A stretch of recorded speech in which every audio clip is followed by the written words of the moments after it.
Después de pasar 18 meses en Corinto, Pablo se dirige a Éfeso, donde vive unos 4 años. Pero mientras la comunidad de Éfeso florecía bajo las instrucciones del gran apóstol, su rebaño en Corinto había caído en serias dificultades. En el año 56, cerca de su final de su estadía en Éfeso, emisarios de Corinto llegaron a visitar a Pablo y le traían noticias perturbadoras. Miembros de la casa de una mujer prominente entre los corintios, Cloe, llegaban para advertirle a Pablo que los cristianos sufrían de serias divisiones internas y más aún practicaban escandalosos abusos durante la ceremonia eucarística.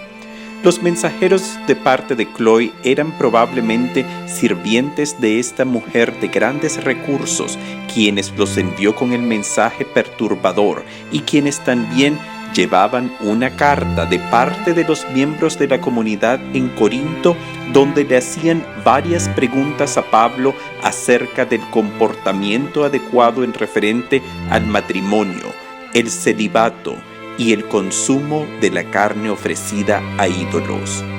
Por lo tal, la carta primera a los Corintios es dividida entre 2 secciones, donde Pablo amonesta a los creyentes griegos por sus serios problemas y por las respuestas de Pablo a las cuestiones de ellos.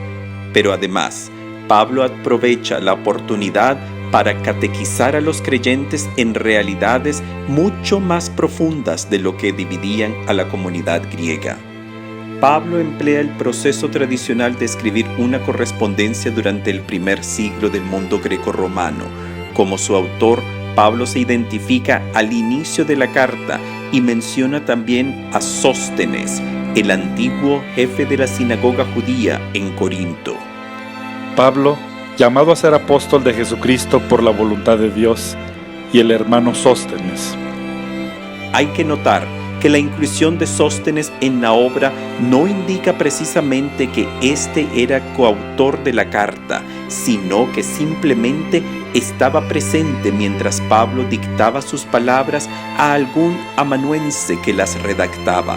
Probablemente Pablo le presentaba ciertos puntos a Sóstenes como en un proceso de ejercicio mental creativo, pero al igual que otras cartas paulinas que incluyen a otros personajes en sus saludos iniciales, tradicionalmente se le atribuye a Pablo esta obra.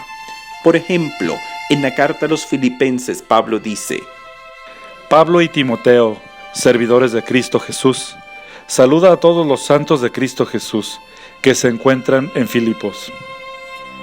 Pero la inclusión de Timoteo no quiere decir que él es coescritor de la carta, simplemente que estaba con Pablo al momento que éste la dictaba. Notamos, sin embargo, que esta vez Pablo ha empleado su título más ilustre, apóstol. Este es el título reservado para aquellos elegidos por Cristo mismo para hacer la fundación de su iglesia. Pablo fue llamado después de la resurrección, pero su rango de apóstol es de igual carácter que el de los otros cimientos de la iglesia. Incluso el libro final de las Sagradas Escrituras llaman a los apóstoles como las bases de la nueva Jerusalén cósmica de Dios. La muralla de la ciudad se asentaba sobre 12 cimientos y cada uno de ellos tenía el nombre de uno de los 12 apóstoles del Cordero. Contrario a su carta a Roma, donde el gran predicador se había identificado como esclavo de Cristo, en su epístola a Corinto se identifica como uno de los miembros más destacados de la iglesia. Pablo despliega su autoridad eclesiástica, pues esta es una carta dura, llena de correcciones. Por lo tal, Pablo se presenta bajo la autoridad correspondida para ofrecer sus palabras pedagógicas. Es notable, sin embargo, que la carta primera a Corinto es dirigida no solo a la comunidad específica del Istmo de Grecia, sino también a todos aquellos que en cualquier parte invocan el nombre de Jesucristo nuestro Señor. Por lo tal, Estas palabras son de una manera directa dirigida a toda comunidad de creyentes en todos los tiempos, incluyendo a nosotros mismos hoy y en este momento.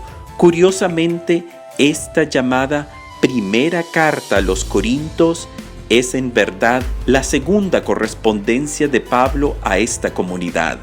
Anteriormente, Pablo les había escrito una carta acerca de otras instrucciones, pero esta obra ha sido perdida en la historia. Pablo lo revela cuando dice: En una carta anterior les advertí que no se mezclaran con los deshonestos. Así que Corintios 1 es en verdad la segunda epístola a esta comunidad, pero porque la primera carta se ha perdido, la llamamos la primera epístola a los Corintios. La carta continúa con el saludo clásico, donde el autor ofrecía bendiciones a su audiencia, pero Pablo eleva hasta un simple saludo cotidiano a un rango simbólico rico en enseñanzas con breves y sutiles palabras. Pablo los saluda diciendo: Llegue a ustedes la gracia y la paz que proceden de Dios nuestro Padre y del Señor Jesucristo. En esta simple frase, Pablo ha unido el mundo pagano y hebreo bajo la sombra trinitaria. Las cartas tradicionalmente se empleaban la fórmula de deseos de bienestar empleando la palabra griega kairo, que significa felicidades. Es comparable a una carta moderna cuando el autor escribe algo como: espero que te encuentres bien de salud. Pero Pablo ha transformado esta palabra a charis, que significa gracia. Por lo tal, un simple saludo popular griego es transformado en una bendición, mientras que Pablo también une esta palabra con la potente expresión hebrea de shalom. Esta es la paz sobrenatural, que se deriva de la presencia de Dios viva en el alma. Así, griegos y judíos son reunidos en un simple saludo de Pablo. Pero también el misterio trinitario es aludido en este saludo comúnmente empleado por Pablo en sus otras epístolas. Pablo menciona cómo la gracia y la paz proceden del Padre, pero también del Espíritu Santo. Una vez que recordamos que el autor de las gracias y la paz sobrenatural del Shalom es el propio Espíritu Santo, vemos la doctrina trinitaria encapsulada en este saludo.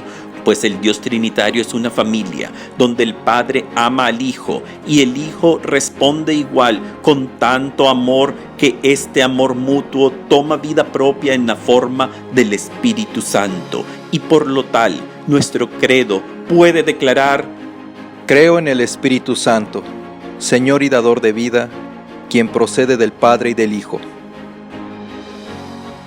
Tradicionalmente, una carta del primer siglo hubiera continuado con una alabanza al dirigido. Como en la carta a Roma, Pablo alaba a la comunidad porque su fe es conocida en todas partes. Pero en esta carta a Corinto, Pablo no encuentra nada positivo de qué alabar a la comunidad y se limita en dar gracias a Dios por la gracia que Dios mismo les ha otorgado a la comunidad. Es decir, Pablo alaba las acciones de Dios y no a ellos mismos. En vez de confiar en ellos, agradecer su fe o alabar su tenacidad, Pablo se limita a alabar a Dios por todos los dones y gracias que ha derramado y continuará derramando sobre ellos, pues la comunidad de Corinto no tenía nada propio de lo que Pablo pudiera estar orgulloso. Paradójicamente, Pablo alaba a las gracias que se han manifestado tan ampliamente en la comunidad de Corinto. Ustedes han sido colmados en él con toda clase de riquezas, las de la palabra y las del conocimiento. No les falta ningún don de gracia. Estos múltiples dones espirituales que brotaban entre la comunidad eran parte del problema interno de los cristianos en Corinto. Los dones del Espíritu eran abusados para sobresalir en las asambleas y el resultado era un desorden abismal durante la Santa Liturgia Eucarística. Sin embargo, el punto clave de su discordia es rápidamente revelado al inicio de la carta: las divisiones internas. Pablo implora: Hermanos, en el nombre de nuestro Señor Jesucristo, yo los exhorto a que se pongan de acuerdo, que no haya divisiones entre ustedes y vivan en perfecta armonía. La comunidad de Corinto se había dividido en fracciones representativas de los evangelizadores favoritos de cada grupo. Los 3 grupos en discordia eran seguidores de Pablo, Apolo o Cefas, quien es el nombre arameo de Pedro. Para entender las discordias entre estos participantes hay que extender la audiencia a las que cada uno de ellos dirigía su prédica. Desconocemos con certeza si Pedro visitó Corinto en algún momento, aunque según Dionisio de Corinto, escribiendo en el II siglo, Pedro pasó por estas tierras. Los seguidores de Cefas, o sea Pedro, eran probablemente aquellos judíos quienes escucharon su prédica en Jerusalén el día de Pentecostés o seguidores de estos primeros conversos que llevaron el Evangelio a Roma. Con la expulsión de los judíos de la capital del imperio, Corinto había acogido a muchos de estos exiliados, quienes se identificaban con Pedro como su maestro espiritual. Por lo tal, podemos anticipar que ellos deseaban practicar una liturgia con fuerte sabor hebreo y que se identificaban con el primer papa como su pastor. Mientras los seguidores de Apolo seguían las enseñanzas del carismático predicador contemporáneo de Pablo. Apolo era un judío converso de Alejandría, quien desplegaba gran elocuencia en su prédica. Era un judío sumamente ilustre en las Sagradas Escrituras y en vez de ser visto por Pablo como un rival en el ministerio de expandir el Evangelio, Apolos era considerado por Pablo como su colaborador en el viñal del Señor.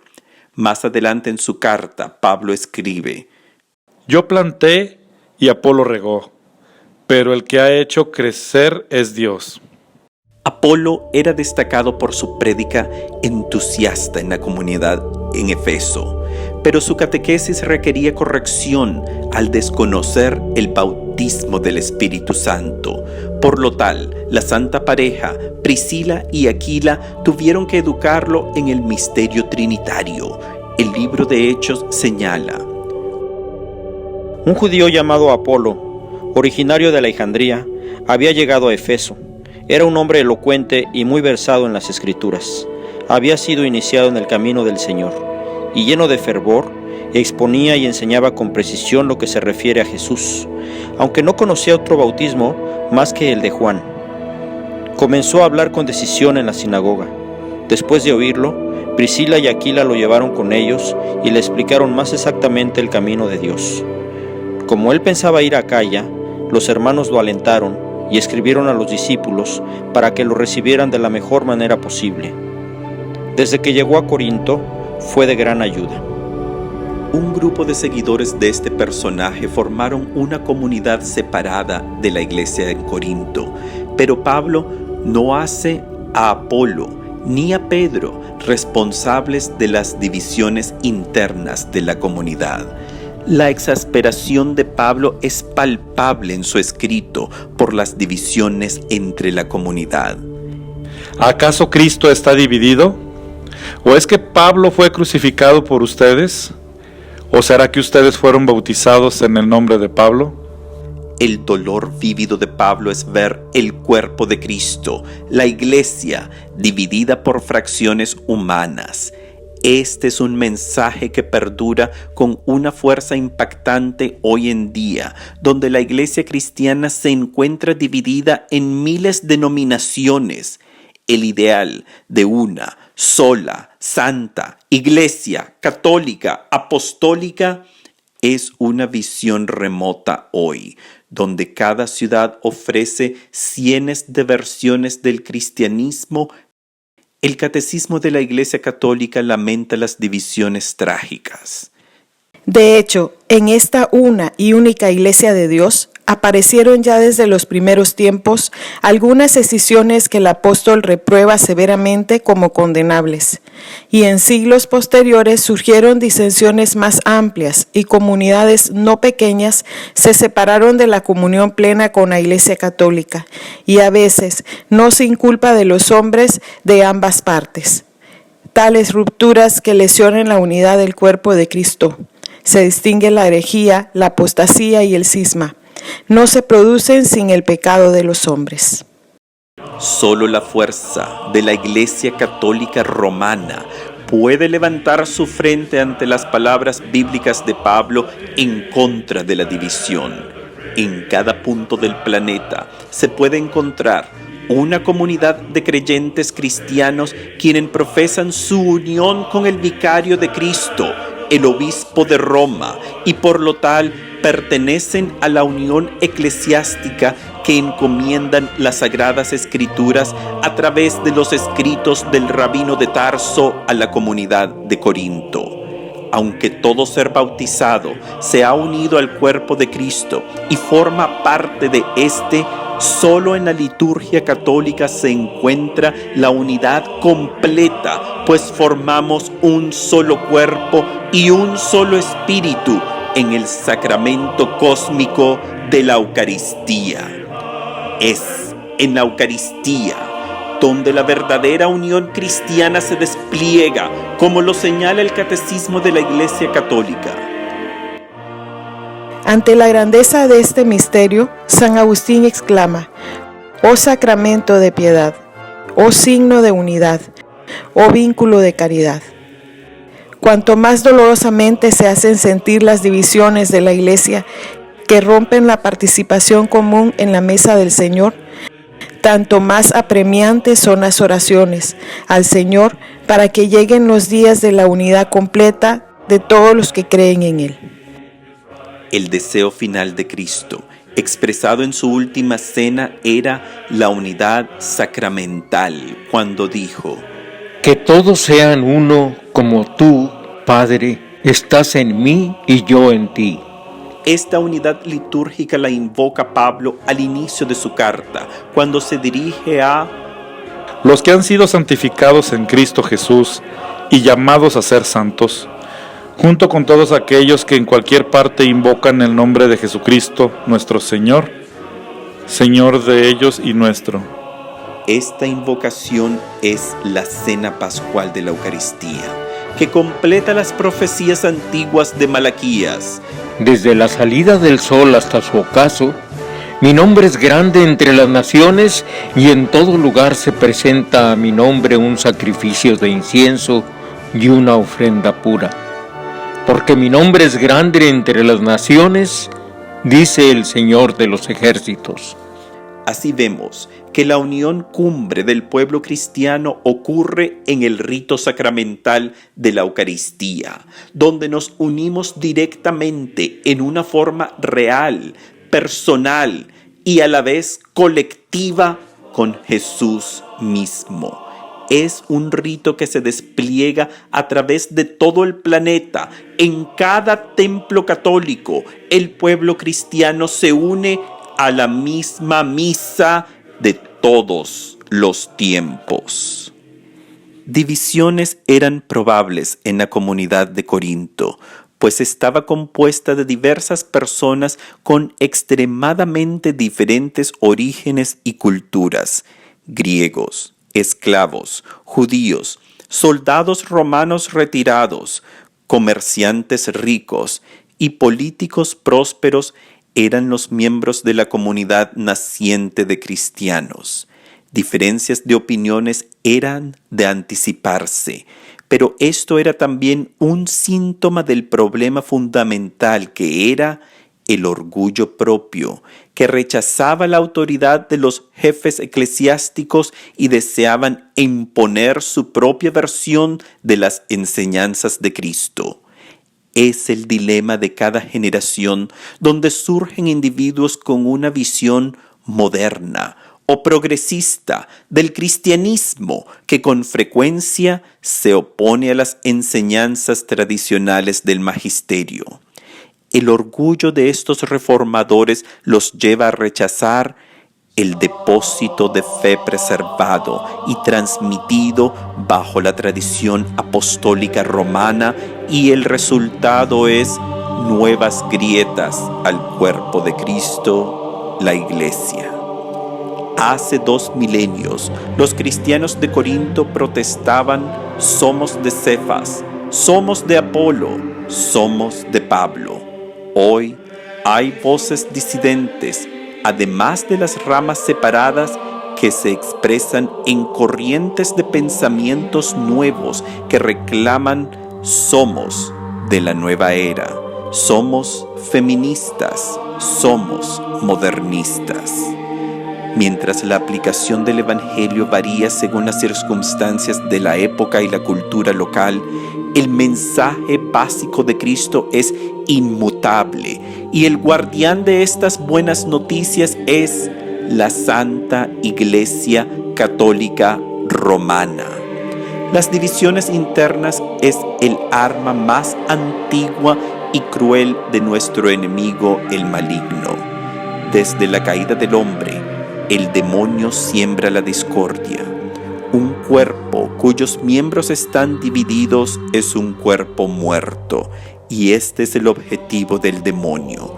Incluso el propio nombre griego que nomina al maligno refleja su naturaleza divisiva. El nombre de diablo se deriva de las palabras griegas dia, que significa a través, como cuando decimos diagnóstico, un conocimiento a través del cuerpo, o diagrama, un dibujo a través del objeto, junto con la palabra bailen, que significa arrojar o lanzar. Por lo tal, el diablo es quien lanza una cosa a través de otra, es decir, quien dispersa o quien separa.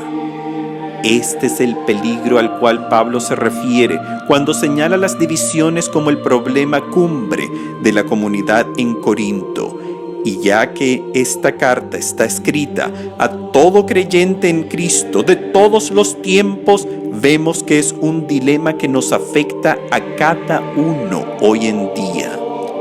Desde las catequesis más profundas que se oponen mutuamente a través de las múltiples ramas del cristianismo, hasta las discordias más breves en cada parroquia local, la división es un daño directo al propio cuerpo de Cristo.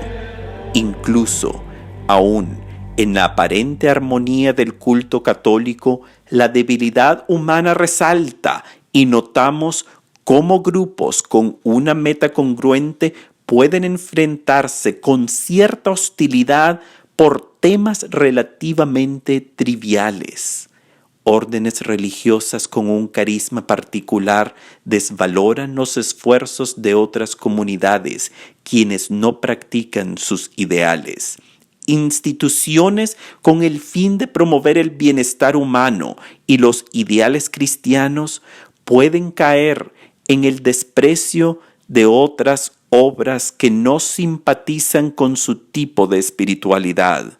Y en las parroquias locales, grupos aliados a un pensamiento en particular pueden rechazar con cierta discordia otros movimientos que no comparten sus valores.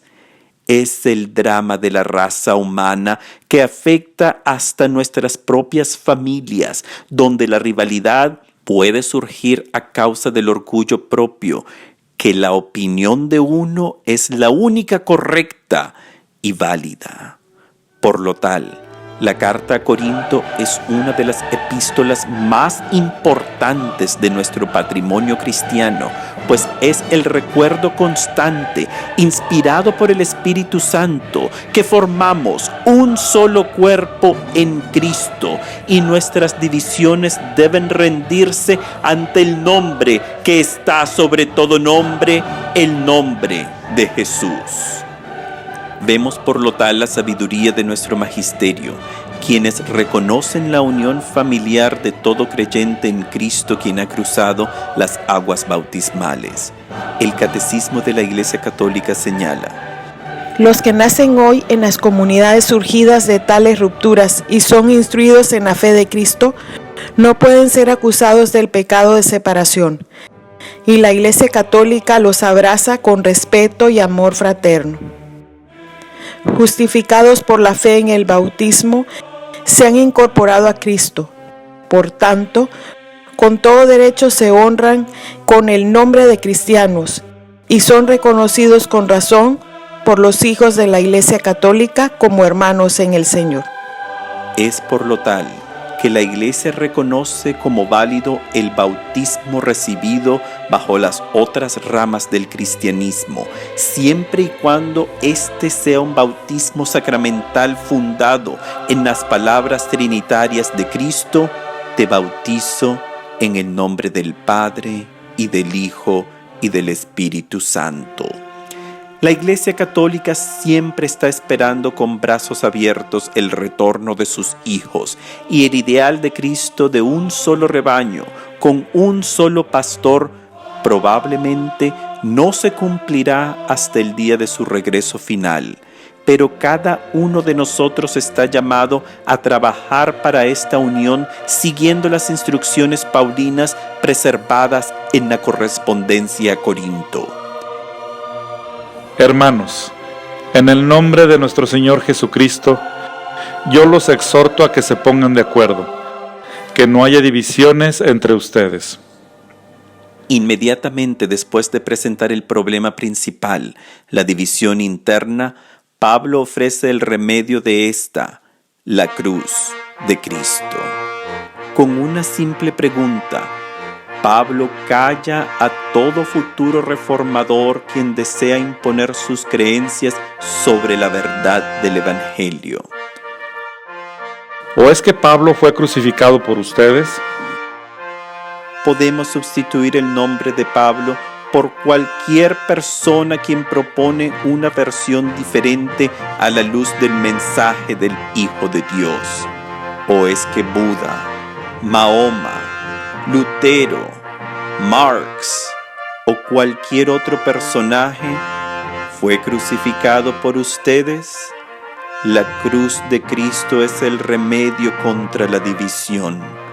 Postrado ante el sacrificio salvífico de Jesús, las discordias temporales se derriten. Al final de nuestros días seremos juzgados por el amor, y el amor más grande es la cruz de Cristo. Las divisiones temporales son un ruido breve e innecesario ante la majestad del misterio de Dios, quien se hace hombre para morir por su creación. Así, Pablo concluye su primera amonestación con las palabras: Cristo no me envió a bautizar, sino a anunciar la buena noticia. Y esto sin recurrir a la elocuencia humana, para que la cruz de Cristo no pierda su eficacia. En la próxima lección veremos con profundidad la elocuencia del madero de la cruz como el testimonio radical del Dios del amor. El mensaje de la cruz es locura para los que se pierden, pero para los que se salvan, para nosotros, es fuerza de Dios.